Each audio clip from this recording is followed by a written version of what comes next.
नमस्कार दोस्तों, आज फिर आपका स्वागत है क्राउन इमिग्रेशन के यूट्यूब चैनल पर। तो आज की वीडियो है रोमानिया और Bulgaria partially join with Schengen, जो कि 31 मार्च से ज्वाइन हो चुका है। आज 2 अप्रैल है, तो उसके बारे में मैं फिर आज डिस्कस करूंगा। इसकी मेरी बहुत सारी वीडियो है रोमानिया और बुल्गारिया से रिलेटेड।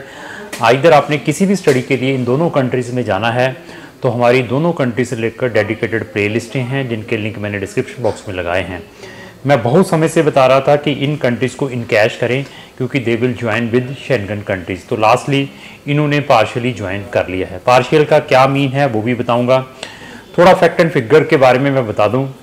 अगर मैं बताऊं तो इन्होंने दोनों ने 2011 में, ये देखिए 2011 में यूरोपियन यूनियन के साथ ज्वाइन किया था, और लास्टली 2024 में 31 मार्च को 2024 को इनको शेंगन के पार्शियल मेंबर एक्सेप्ट कर लिए गए हैं आफ्टर 13 ईयर्स ऑफ स्टडी। 13 साल की स्ट्रगल के बाद, मतलब इन्होंने काफ़ी स्ट्रगल की, काफ़ी नेगोशिएशन चला।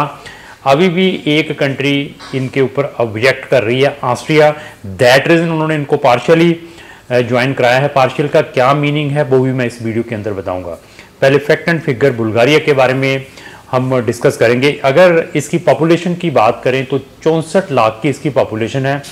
अगर मैं रोमानिया की पॉपुलेशन की बात करूं तो उसकी 1 करोड़ से ज़्यादा की पॉपुलेशन है।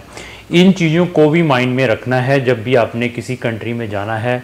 कौन सी कंट्री का मैक्सिमम एरिया है, कौन सी कंट्री में पॉपुलेशन है, इन चीज़ों को भी, जहाँ पर पॉपुलेशन है, एरिया है, इट मीन्स वहाँ पर अच्छी डेवलपमेंट हो सकती है।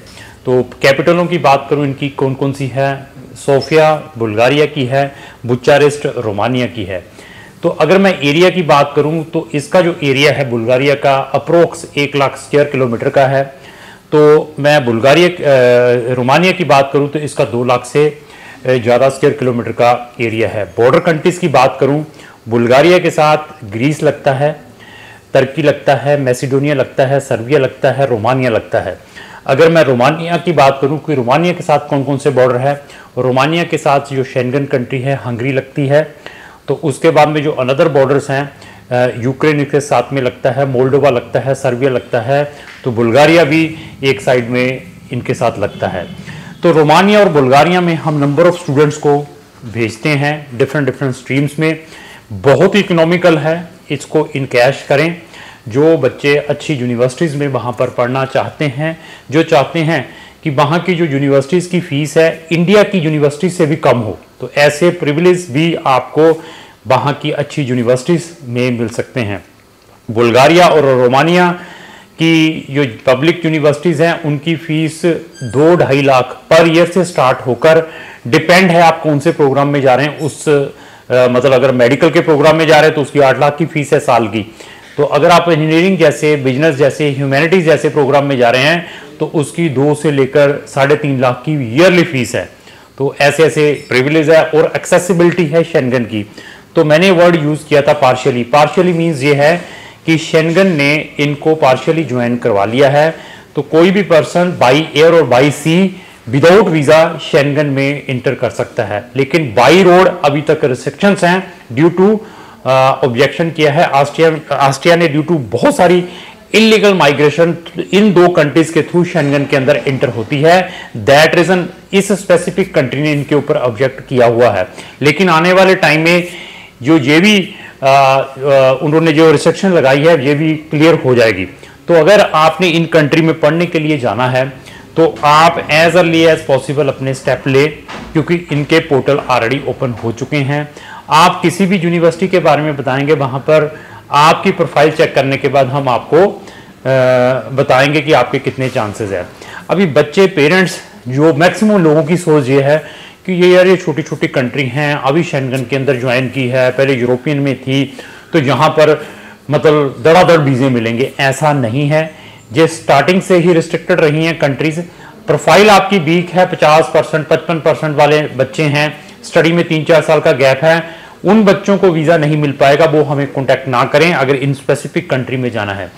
आप फ्रेशर स्टूडेंट हैं, 60% मार्क्स हैं, IELTS किया हुआ है, तो you can get the encashment in these country. Even master वाले स्टूडेंट्स के लिए भी काफ़ी एडवांटेजेस हैं यहाँ पर, क्योंकि उनको जो वर्किंग राइट्स हैं कंपेरेटिवली जो बैचलर वाले स्टूडेंट से ज़्यादा है। तो यहाँ पर आपको किसी भी स्ट्रीम में बैचलर, किसी भी स्ट्रीम में आपने मास्टर, किसी भी स्ट्रीम में आपने पीएचडी करनी है तो क्राउन इमिग्रेशन आपकी हेल्प कर सकता है। आइदर आपका मेडिकल फील्ड में कोई कैरियर बनाने का है तो यू आर लुकिंग कि मैंने एमबीबीएस आइदर और वीडीएस और नर्सिंग, फिजियोथेरेपिस्ट, हॉर्टिकल्चर, एग्रीकल्चर, मैंने लेबोरेटरी टेक्नीशियन, मैंने स्पेसिफिक साइकोलॉजी में इस स्पेसिफिक फील्ड के ऊपर बैचलर करना चाहता हूं तो आपको इंग्लिश टॉट में नंबर ऑफ प्रोग्राम्स यहां पर मेडिकल के मिल सकते हैं। अगर आप इंजीनियरिंग करना चाहते हैं, आईटी करना चाहते हैं, कम्युनिकेशंस में करना चाहते हैं, मैकेनिकल में है, केमिकल में है, मैरीन में है, मतलब किसी भी फील्ड में है, रोबोटिक इंजीनियरिंग है, एरोनॉटिकल इंजीनियरिंग है, सब में आपको यहाँ पर इंग्लिश टॉट में एडमिशन मिल सकता है, जिनकी फीसेस 2,500 यूरो से लेकर 3,500-4,000 यूरो की है। इन कंट्रीज में प्राइवेट यूनिवर्सिटीज को अवॉइड करना है, नहीं तो फीसें भी फंसेंगी और आप भी परेशान होंगे। आप अपनी प्रोफाइल दिखाएं, प्रोफाइल चेक करने के बाद हम बेस्ट से बेस्ट गाइड कर सकते हैं कि यहां पर डालने से पहले क्या प्रिकॉशंस लेने चाहिए। इन सब कंट्रीज में सिस्टम क्या है कि आपके डॉक्यूमेंटों को उन स्पेसिफिक लैंग्वेज में ट्रांसलेशन की भी रिक्वायरमेंट पड़ती है जब आपने अपना एडमिशन डालना है। यहां पर बोनाफाइड सर्टिफिकेट की रिक्वायरमेंट है, डिपेंड कौन सी कंट्री में आप डाल रहे हैं। पीसीसी की किस टाइम रिक्वायरमेंट है, मेडिकल कौन से फॉर्मेट में आपने प्रिपेयर करना है, आपका डेट ऑफ बर्थ सर्टिफिकेट कितना इंपॉर्टेंट है, तो आपकी जो मिनिस्ट्री की अप्रूवल आती है वो कितने टाइम में आती है आफ्टर सबमिशंस, कौन सी यूनिवर्सिटीज में जो एप्लीकेशन फीसेस है बहुत ही निग्लिजिबल है, ये सारे का सारा क्राउन इमिग्रेशन आपको गाइड कर सकता है। तो अकोमोडेशन भी आपको इकोनॉमिकल है, स्टूडेंट को वर्किंग राइट भी है, पार्ट टाइम वर्क कर सकता है, पोस्ट स्टडी परमिट भी है after completion of study. Even settlement policies are very lenient after study. क्यों? क्योंकि बाकी कंट्रीज में there is a lot of restrictions हैं। आपको बहुत सारी कंट्रीज में आपको अपनी कुछ स्पेसिफिक सैलरीज पैक्सेस दिखाने पड़ते हैं, स्पेसिफिक जो प्रीवियस स्टडी है उस स्पेसिफिक फील्ड में जॉब दिखानी पड़ती है। लेकिन रोमानिया और बुल्गारिया में आप किसी भी फील्ड में जॉब लेकर अपना वीजा भी एक्सटेंड करवा सकते हैं। इवन आप स्टडी वीजा को स्विच ओवर भी आइदर वर्क परमिट में और सेल्फ एम्प्लॉयड कैटेगरी में करवा सकते हैं। तो आपको कंप्लीशन के बाद भी ऑप्शंस हैं, आप अपना बिजनेस जस्ट 5-10 हज़ार यूरो लगाकर वहां पर स्टार्ट करके भी अपना वीजा एक्सटेंड करवा सकते हैं। तो स्पाउस और डिपेंडेंट बच्चों के ऊपर भी आते हैं। तो स्पाउस और डिपेंडेंट को ड्यूरिंग द स्टडी ले आना बड़ा डिफिकल्ट है, ओनली स्टडी उनको टूरिस्ट वीजा मिलेगा। लेकिन अगर आपके पास वहां का वर्क परमिट है तो आपको अपने स्पाउस और डिपेंडेंट बच्चों को भी ले जा सकते हैं। तो अगर आपका टारगेट रोमानिया या बुल्गारिया का स्टडी का है, या आपका प्रीवियसली केस रिफ्यूज्ड है इन्हीं दोनों कंट्री से, तब भी आप हमारा ओपिनियन ले सकते हैं। हमारा एक डेडिकेटेड असेसमेंट फॉर्म है, उसका लिंक भी मैंने डिस्क्रिप्शन बॉक्स में लगाया है। आप हमारी फ्री ऑफ कॉस्ट असेसमेंट ले सकते हैं, जो कि हम 5 मिनट में देंगे अगर आप वो हमें फॉर्म भर के भेजेंगे, जिसका लिंक डिस्क्रिप्शन बॉक्स में लगाया है। अगर आपका कोई भी फ्रेंड रोमानिया या बुल्गारिया में पढ़ने के लिए जाना चाहता है तो उसको ये वीडियो जरूर शेयर करें। अगर आपको जो मेरी वीडियो अच्छी लगी उसको लाइक एंड शेयर करना ना भूलें। Thank you.